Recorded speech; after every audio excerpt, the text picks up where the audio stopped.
Šodien es gribu jūs aicināt domāt par kādu lietu.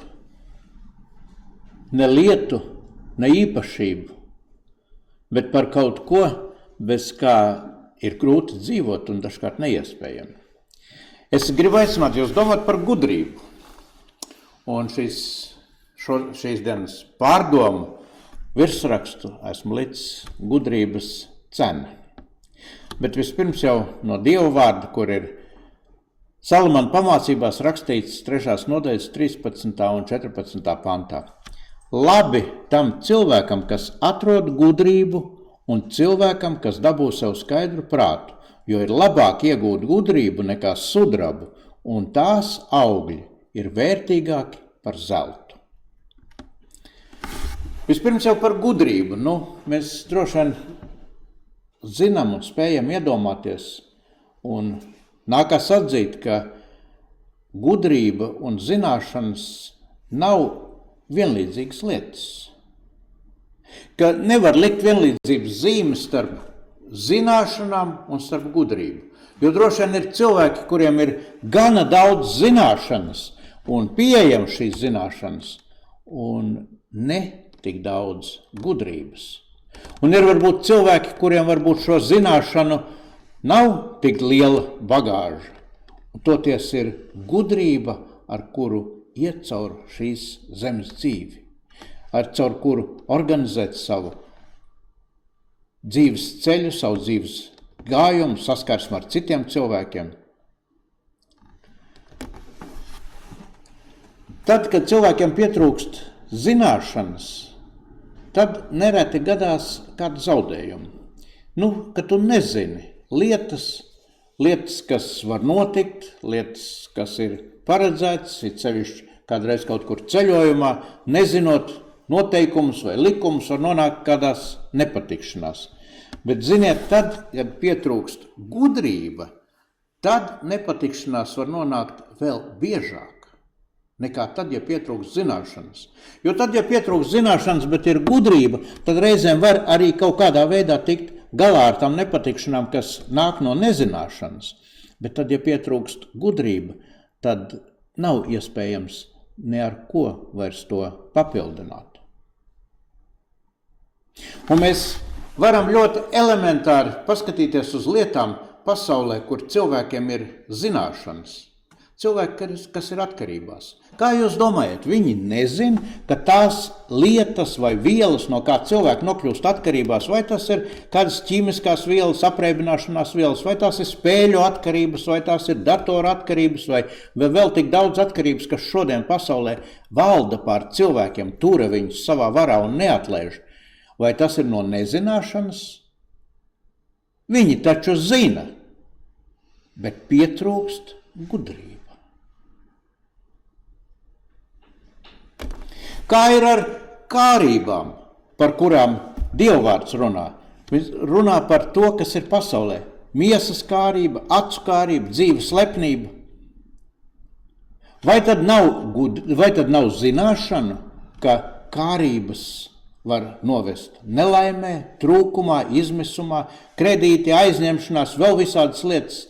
Tas, ko es tagad iekāroju, lai es varētu tikai dabūt šajā brīdī, zināšana jau ir, kad arī tas aizņemtais būs kaut kad jāatdod. Bet vai ir gudrība neaizņemties, ja tu neesi pārliecināts, ka tu varēsi ar to kaut ko iegūt patiesi labu un vērtīgu? Ka tas netiks iztērēts tikai kādam īslaicīgam priekam, īslaicīgai kārībai, īslaicīgai baudai. Gudrība un zināšanas. Un Dievvārds mūs aicina un mudina iegūt gudrību. Gudrību. Un tad es gribu domāt par šo gudrības vērtību, kur Salamans, kurš tiek atzīts kā gudrākais vīrs pasaules vēsturē, kas ir uzrakstījis gan šos sakām vārdus, šīs pamācības, kur Dievs ir patiešām apveltījis ar bagātu gudrību. Un tad viņš raksta, ka labāk iegūt gudrību nekā sudrabu, un gudrības augļi ir vērtīgāk par zeltu. Un viss, ko tu varētu vēlēties, nav salīdzināms ar to. Jebkas, ko tu vari gribēt iekārot vēl kaut ko, nav salīdzināms ar gudrību. Cik bieži cilvēki ir tie, kas tiecās, cenšas iegūt gudrību? Cik daudz ir, kas cenšas un plēšās iegūt kādu materiālu labumu, naudu, mantu, vēl kaut ko, attiecības? Cik ir tie, kas dzenās pēc gudrības? Salamans saka, tā ir cildenāk par pērlēm. Un viss, ko tu varētu vēlēties, nav salīdzināms ar to. Vienalga, ko tu varētu izdomāt, ko tu varētu vēlēties. Ja pietrūkst gudrība lietot to, ko tu esi ieguvis, tad nožēlojams ir šis ieguvums. Un vēl vairāk par gudrību šeit raksta Dieva vārds, kad ilgs mūžs ir pie tās labās rokas. Ilgs mūžs. Cilvēks šodien dzīvo un domā, kā varētu, vai tur pareizi ēdot, vai kaut ko neēdot, paildzināt mūžu, pagarināt mūža dienas. Varbūt šādu ēdienu atturoties, vai tieši tādu arī lietojot, tur tad tas dzīves garums mums kļūs lielāks. Bet Dieva vārds saka, ka ilgs mūžs ir tad, kad tu pēc gudrības tiecies. Pie gudrības labās rokas ir ilgs mūžs. Un pie kreisās rokas tā ir bagātība un gods. Viss tas, pēc kā cilvēki dzenās, pēc kā šī pasaule dzenās ar pilnu sparu un jaudu, faktiski ir atrodams cilvēku gudrībā, ja Dievs viņam to dod. Gudrība šeit Dieva vārdā ir teikts, ir dzīvības koks visiem, kas pie tās tveras, un svētlaimīgi ir tie, kas sevī to paglabā. Jo tā ir tā, kas piešķir mieru dzīvei. Tur, kur ir nemiers valda, tur parasti pietrūkst gudrības.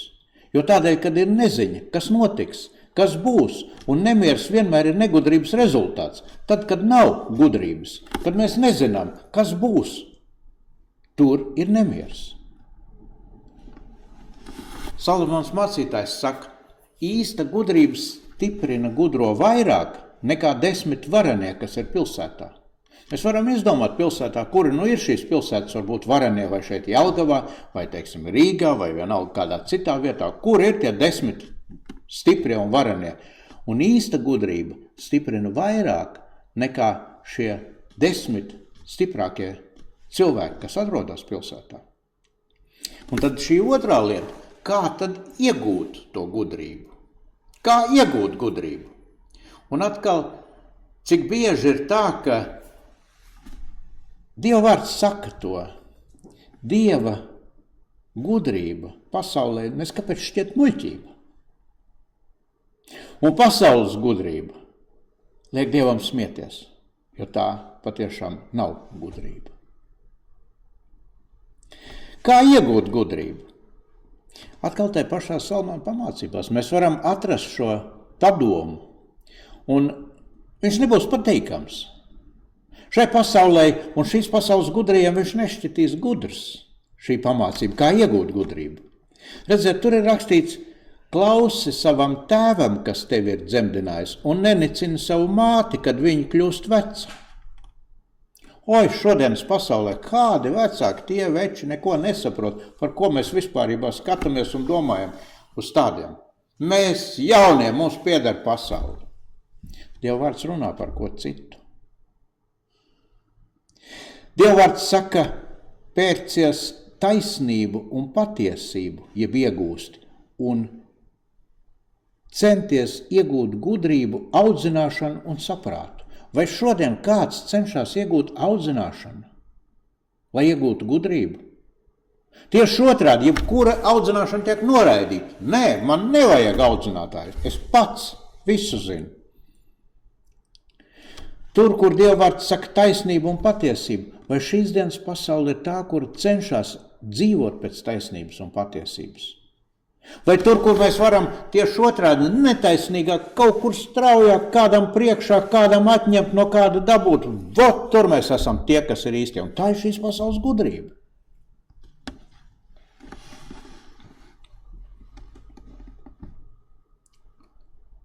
Dieva vārds saka, tad, kad mēs atšķiram veco derību, No 5. Mūzes grāmatas, kur Dievs saka savai tautai, viņš saka, tad, kad es jūs ievedu šai apsolītā zemē, es jums mācīju likumus un tiesas, un Mūzes saka, es jums to esmu visu ļāvis dzirdēt un saprast, lai jūs darītu tajā zemē, kurā jūs ejiet sevi iemantot, darītu tā, kā Dieva vārds ir sacījis pēc šiem likumiem. Turiet un dariet, jo tā būs jūsu gudrība, ja jūs pildīsiet Dieva vārdu.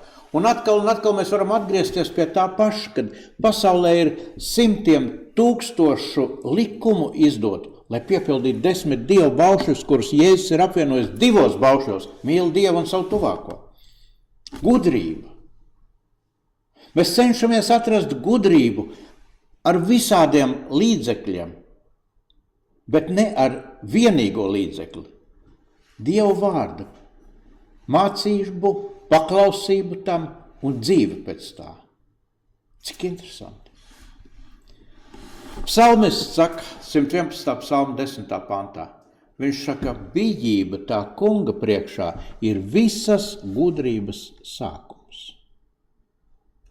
Tad, kad tu lasi Dieva vārdu, kad tu gribi viņu uzzināt un saprast, tad tā ir tā vienīgā un patiesā un īstā gudrība, kas dos gan ilgu mūžu, gan arī nodrošināt dzīvi. Dieva vārds un bijība viņa priekšā ir visas gudrības sākums.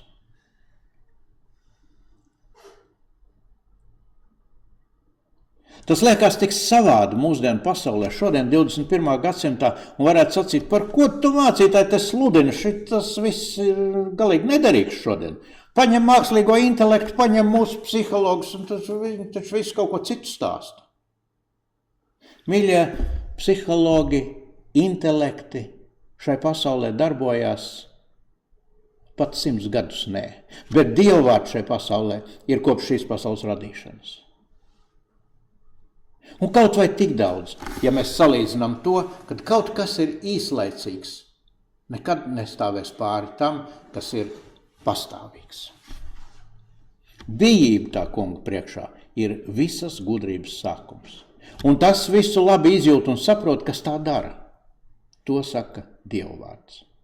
Un tad, ja mēs iegūstam šo gudrību, šo dievišķo gudrību, un pasaulē mācās no Dieva vārda, un daudzās lietās arī pieņem un saka kaut ko no Dieva vārda, kad mēs klausamies kādas gudrās atziņas vai izteicienus, mēs varam dzirdēt, tas jau ir tas, kas Bībelē ir rakstīts, varbūt nedaudz pārfrāzēts, varbūt citiem vārdiem pateikts. Bet tad, kad ir iegūta šī gudrība, tas, kas nāk no Dieva vārda, tad ir vēl kāda lieta, ir risks to pazaudēt, jeb samainīt sīknaudā, jeb nomaldīties, apmainīt pret kaut ko nevērtīgu. Un mēs lasām Jesajas grāmatā, kur Dievs saka tādēļ, ka šī tauta, viņa tauta, man tuvojās tikai ar savu muti un mani godā tikai ar savām lūpām, bet ar savu sirdi tālu nost no manis. Un viņu bijība manā priekšā ir tikai ārīgi iemācīt cilvēku ieražu, tad Dievs saka, es apiešos ar šo tautu neparastā veidā, tā, ka viņas gudrība būs apkaunota un prātīgo saprāts aptumšots. Tad, kad Dievs apkauno cilvēcisko gudrību un prātīgo saprātu, tad cilvēki nonāk nelaimē, izmisumā un bēdās. Šodien mēs varam, lūkojoties šīs pasaules tehnikas uzplaukumā un visā tajā, ko cilvēki var lietot, nereti arī redzēt dievkalpojumus, kas nav tādēļ, lai kalpotu Dieva vārdu godināšanai, bet kalpo cilvēku pašapziņas celšanai. Un dievkalpojumi ir apmeklēti, un zāles ir pilnas, un cilvēks saka, tur ir īstais Dieva vārds. Nomaldīšanās, jeb risks pazaudēt patieso un īsto gudrību. Ījab grāmatā mēs lasām, ka Dievs ir tas, kas liek tautām kļūt lielām, un Dievs ir tas, kas atkal tās iznīcina. Mēs varam lūkoties šodien uz kādām varenām, kādreiz tautām, kuras uzskatīja par varenām, kuras šodien nonāk izmisumā, nelaimē un kur mēs redzam, ka ir uz sabrukuma robežas tikai tādēļ, ka gudrībā ir centušies palikt ar savu pašgudrību. Dievs ir tas, kas Ieva grāmatā ir teikts, apstulbina valdnieku saprātu un viņus tik tālu maldina, ka tiem nav vairs ceļa. Mēs redzam mūsu kaimiņos kādu milzīgu valsti, kur šodien ir izputināta, sagrauta un pazaudējusi absolūti visu, kas viņai reiz bija. Jo pietrūka gudrība. Jo nācās ar pašapziņu, jo nācās ar pašaprātu kaut kur doties. Dievišķās un patiesās gudrības aizvietošana ar jebko citu ir tā, kas apstulbina valdnieku saprātu. Un mūsdienu laikmetīgās, es gribētu teikt, pseido gudrības,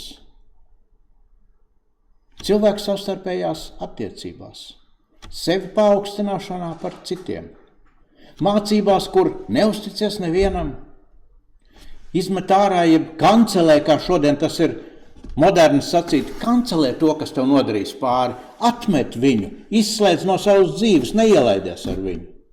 Kancel, izslēdz no savu telefonu sarakstu no visiem pazīstamiem, jo viņš man pāri nodarīja. Kā pret tevi, tā tu dod pretī viņam. Un gudrība ir censties kļūt neievainojamam, tāpēc, ka tu esi kādu soli kādam priekšā, citu pastūmus un uz viņa rēķina kaut kur pacēlies. Dzīvot neusticoties nevienam un atdarot viņam, izmantot vājākos un liekuļojot un pielabinoties stiprākiem. Tā ir šīs pasaules gudrība. Uz to šī pasaule šodien balstās. Bet cik ilgi? Tāda ir šī mūsdienu gudrā psiholoģija. Jo mēs dzīvojam laikmetā šajā, mēs dzīvojam apgrieztā, nepareizā pasaulē. Pasaulē, kas runā pretī Dievvvārdam, kas ar visiem līdzekļiem, kurus viņa piedāvā, mēs redzam, ka tas ir pretstatā Bībeles patiesībai un Bībeles gudrībai. Apgrieztā un tādēļ arī salauztā pasaulē. Pasaulē, kur tik daudz tiek pievilti, sāpināti un iznīcināti garīgi, emocionāli un arī fiziski. Mēs klausamies par cilvēkiem, kas ir nonākuši depresijā, izmisumā, kas pieliek sev rokas atņemot dzīvību. Kādēļ? Jo ir pietrūkusi gudrība. Dievišķā gudrība pietrūkusi viņa dzīvē. Jesaja raksta. Mēs visi maldījāmies kā avis, un ik viens raudzījās tikai uz savu ceļu. Tā ir šīs pasaules gudrība, lūkoties uz sevi. Un šodien, nemeklējot dievišķo gudrību, ir pārāk viegli aizmaldīties šīs pasaules gudrībā, kura ātrāk vai vēlāk ievedīs bezdibenī.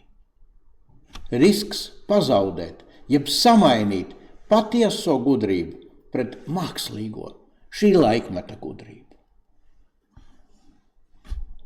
Un tad ceturtā lieta – gudrības cena.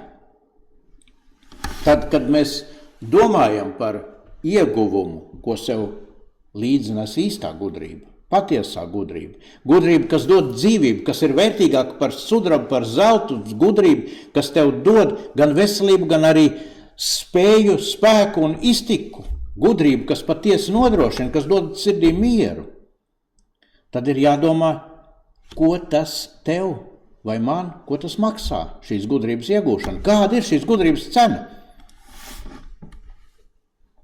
Un viena, es gribu teikt, ir cena, kuru redz šī pasaule. Tā ir atsacīšanās cena. Nu jā, tu jau tur, tu nevari šo, tu nevari to, tev jāatsakās no tā, tu sev nevari atļaut kaut ko. Nu vai tā ir gudrība? Un otra ir cena, par kuru runā mūsu pestītājs. Tā ir ieguvuma cena, jeb iegūšanas cena. Miers un prieks sirdī. Uzticēšanās un paļaušanās, drošība visās dzīves situācijās un nodrošinājums. Gudrības cena.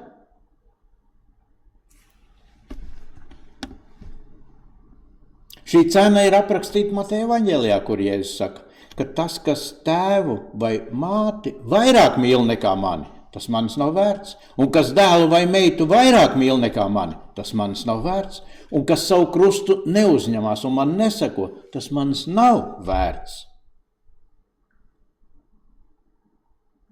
Patiesās gudrības cena ir sekot Jēzum. Tā ir šī cena. Atteikties no visa, lai sekotu Jēzum. Jēzus nav teicis, nemīli savus vecākus, bet viņš saka, ko tu vairāk mīli, ko tu augstāk vērtē, vai to, ko Dieva vārds tev skaidri un nepārprotami raksta un saka, vai tu pēc tā tiecies augstu, vai tu tajā meklē šo savu gudrību. Vai tu dzīvo vienkārši ar savu gudrību? Jā, Jēzus saka, ja kāds man grib sekot, tāds lai aizliedz sevi un ikdienas ņem uz sevi savu krustu un tad staigā man pakaļ.